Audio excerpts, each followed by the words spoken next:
children sing, sleigh bells ringing underneath snowy sky.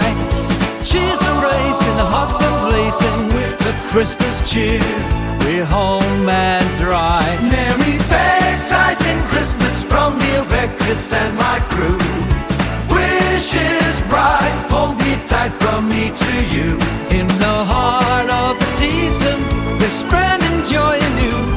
Merry Vectis in Christmas, I haven't got a clue.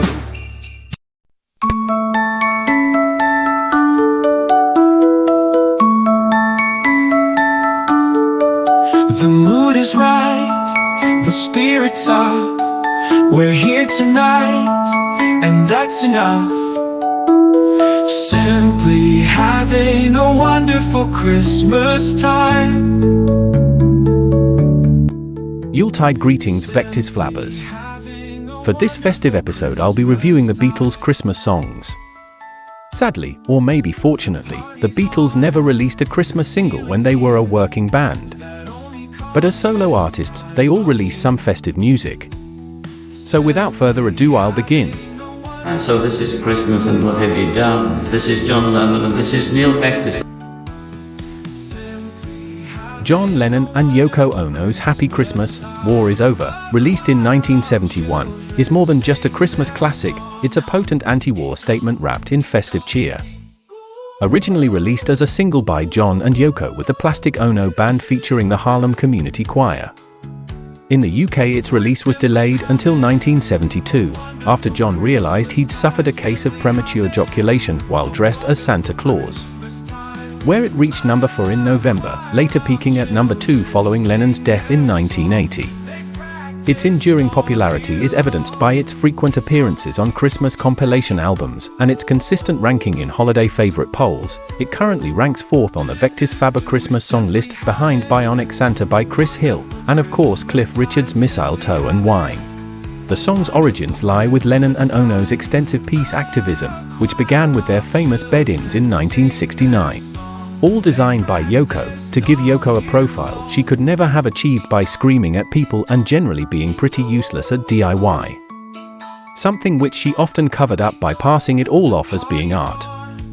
In 1969, John and Yoko sponsored an international multimedia campaign featuring billboards proclaiming war is over.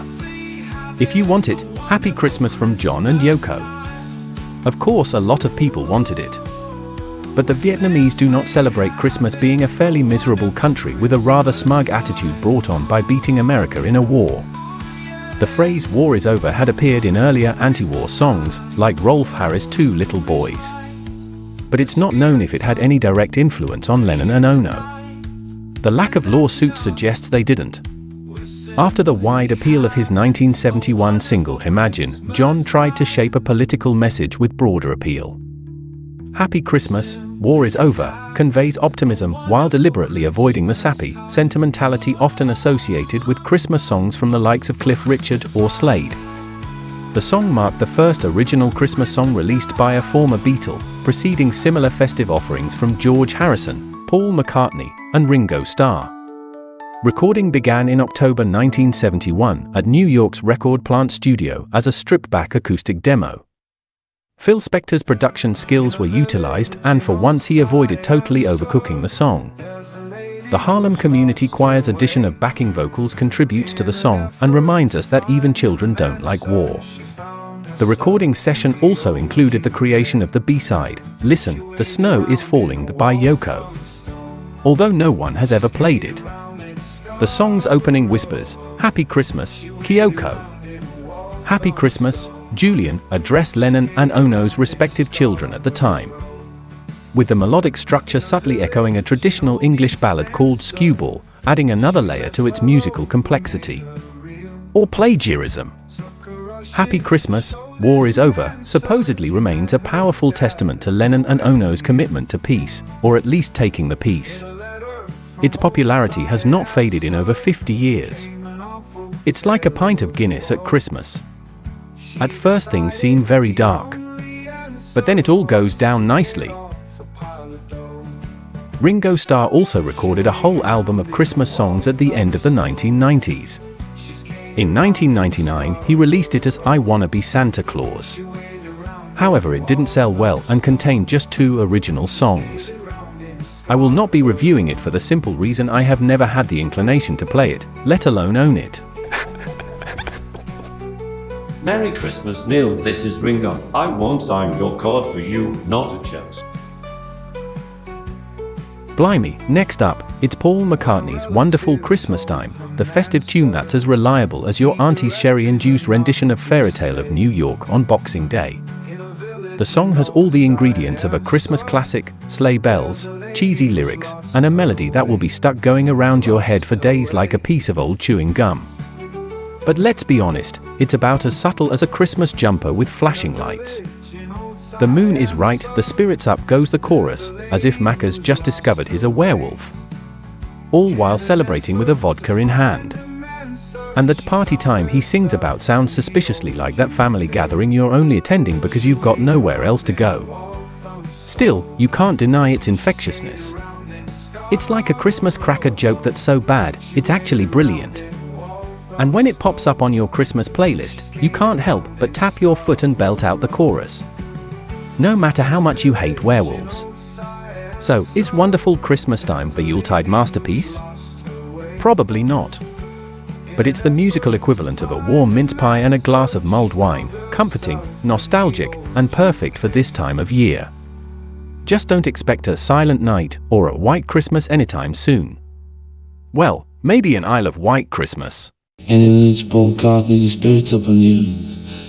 You know. What? Going back to Wonderful Christmastime. On a more serious note, I believe this was the point when Paul McCartney had decided to abandon Wings and was looking to a solo career. Having finished what was to become Wings' final album, Back to the Egg, Paul recorded Wonderful Christmastime in August of 1979. Although the other members of Wings appear in the video, they took no part in the recording session and the single went out under the Paul McCartney moniker. Wings did still go on to tour the UK in the last months of 1979. They were also due to tour Japan in early 1980. But Paul's determination to import illegal herbal substances into the country got him into a lot of hot water. Almost like he'd lost interest in playing with the final incarnation of the band. The new decade brought a solo album, McCartney 2, and effectively marked a new era of solo McCartney. Although his current band has been touring for longer than the Beatles and Wings put together, they are strictly a group of sidemen for Paul. This is Vectisfabber verdict. I'm George and I'm drunk and you'll take it away. Wanna hear you play? Ding Dong was crafted as a Hogmanay or New Year's Eve sing-along. It was released in December 1974 on George's album Dark Horse.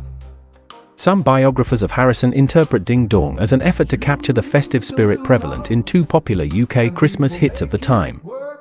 Slade's Merry Christmas Everybody and Wizard's I Wish It Could Be Christmas Every Day.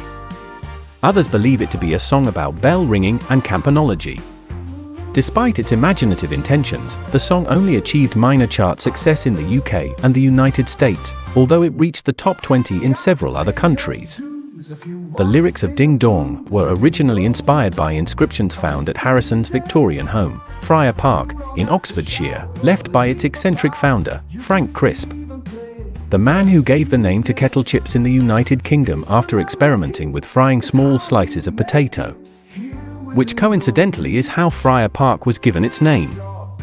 The refrain, "Ring out the old, ring in the new," is often perceived as Harrison's way of distancing himself from his past with the Beatles, and a farewell to his first marriage to Pattie Boyd, who by then had been tempted by Ron Wood. Unfortunately, Harrison's vocal performance was affected by a throat condition, exacerbated by the stress caused by the launch of his record label, Dark Horse Records, and eating gravel for breakfast. Recorded at his Friar Park studio, the single features contributions from an array of musicians George often associated himself with. Tom Scott, Ringo Starr, Alvin Lee, Serial Philanderer, Ron Wood, and Jim Keltner. Upon its release, Ding Dong faced mixed reviews, with some critics dismissing it while others praised its straightforward contemporary sound.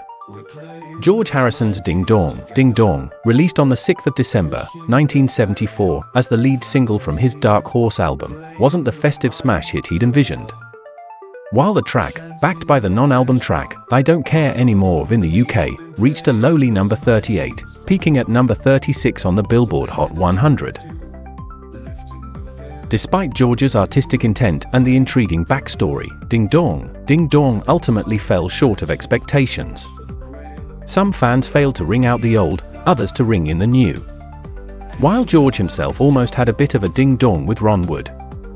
The Vectisfabber verdict on these Beatles Christmas efforts is as follows. John's song is a particular favourite of mine to play during the inevitable argument at Christmas with Mrs. Vectis over some trivial matter concerning her terrible cooking. Paul's wonderful Christmastime remains one of my favourite songs of all time. It also serves as a good reminder to keep the lights down if there's a children's choir singing outside to avoid being pressed into making a financial contribution to them.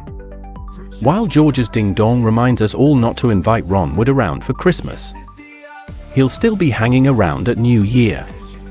Probably with your wife. I've been Neil Vectis. Have a merry Vectising Christmas. Children singing, sleigh bells ringing underneath the snowy sky. Cheers are raising, hearts are blazing with the Christmas cheer. We're home and dry.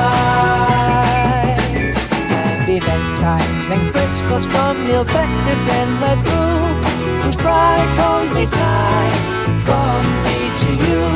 The heart of